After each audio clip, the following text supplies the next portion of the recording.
General, I need you to, both of you fine gentlemen, to look us in the eye and tell us what you think. I understand you got to choose your words carefully. You don't want to get put on double secret probation. But we've got some hard decisions to make here. And there's a consensus, I think, in the Congress to give you more money. One of your colleagues said it earlier, $185 billion is a lot of money. If we are given more money than is in the budget that you've seen, we will be good stewards of that and innovate even faster. I think what we are saying to this committee is we believe we can transform the Army with those. Thank you, Mr. Chairman. I'll try to land this plane within my time. Let's talk about what just happened.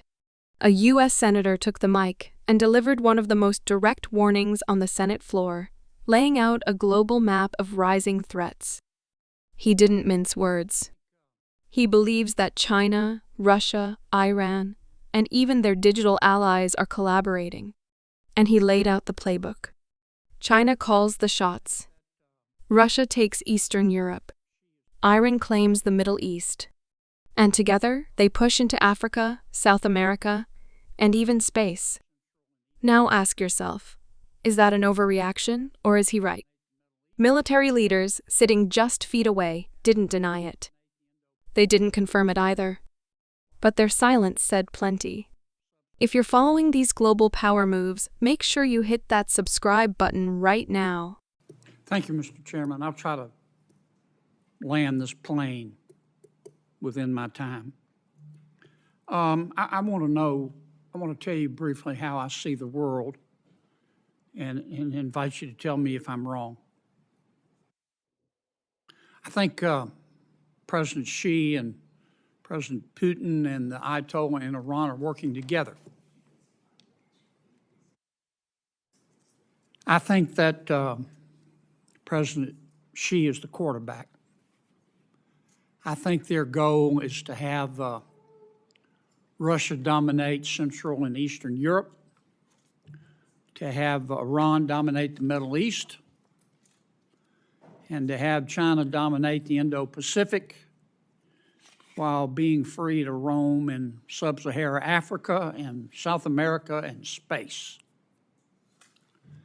I do not want America to be the world's policeman, but I don't want President Xi or President Putin or Iran to be the world's policeman either. Do I see the world in the right way?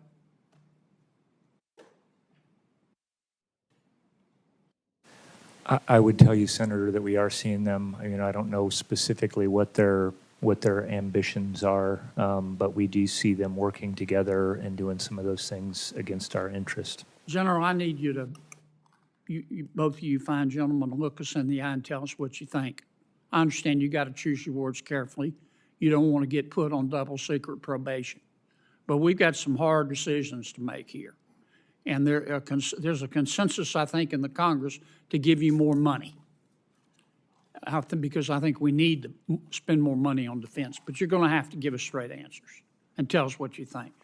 Mr. Secretary, am I right or wrong? Senator, your question of one of your colleagues said it earlier, $185 billion is a lot of money. If we are given more money than is in the budget that you've seen, we will be good stewards of that and innovate even faster. I think what we are saying to this committee is we believe we can transform the Army with those amount of dollars as long as we are able to use them the way that we want to and we are not Tell jammed. me again the amount of money you need for the Army transformation. We can use our current budget and transform the Army as long as we're able to spend it the way that we believe is right. How much money do you think we need to spend as a country to maintain or either, depending on your perspective, reach parity with China? I think the president has mentioned between the two bills $1 trillion for the DOD. Okay. Do you trust Europe to spend more money? If you care about where your tax dollars go and what they're being used for, subscribe and stay informed. I'm sorry, Europe, Senator. Do you trust Germany to spend more money? They've talked a good game. When I was out with NATO with Ambassador Whitaker and talked to a lot of our colleagues in the NATO countries, and as far as I could tell qualitatively, they believed it seemed to be that they were going to start to spend significantly more. General, do you trust the United Kingdom to follow through and spend more money? I mean, all I've gotten, Senator, is what they said that they were going to do with their new defense review, that they said that they were going to raise, their spending on defense. Based So on your it remains experience, to be do seen. you believe them?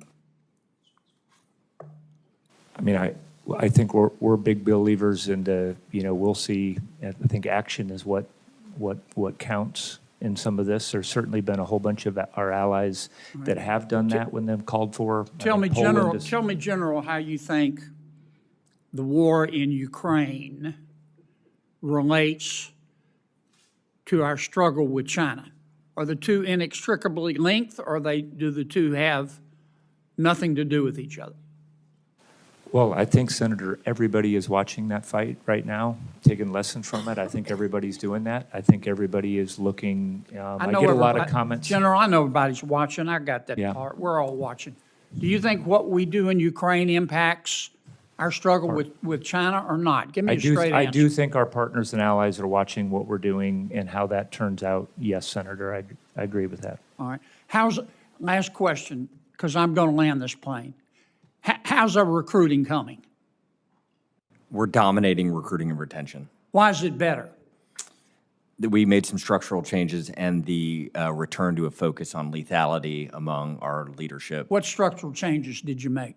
We created a future soldiers prep program that gets soldiers or future soldiers who are right on the edge and helps get them a little bit more training before they join. And then there were problems with when we transitioned over to digital medical records. We were catching things when kids were younger, and we didn't have in place the mechanisms to get those waivers, and we have improved there dramatically. Thank you, gentlemen. Thank you, Mr. Chairman. Stay locked in for more on NATO Global Alliances. And who's stepping up, hit that subscribe button to stay ahead. Then came the biggest strategic question of all. Is what's happening in Ukraine connected to our fight with China? The senator demanded an answer. The generals admitted, yes, our allies and adversaries are watching Ukraine. They're drawing conclusions. They're making moves based on what we do or don't do there.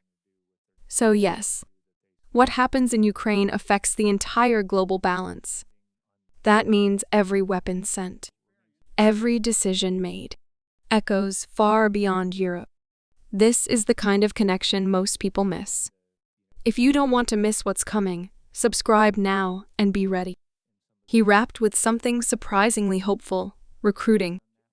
The army is seeing better numbers. Why? Because they made smart changes. They created a prep program. They fixed the way medical records were processed. They focused again on making warriors, not just checklists. It's not perfect, but it's progress. And in today's world, that matters more than ever. If you support the people who serve, hit subscribe and follow their story here. So, let's land this plan.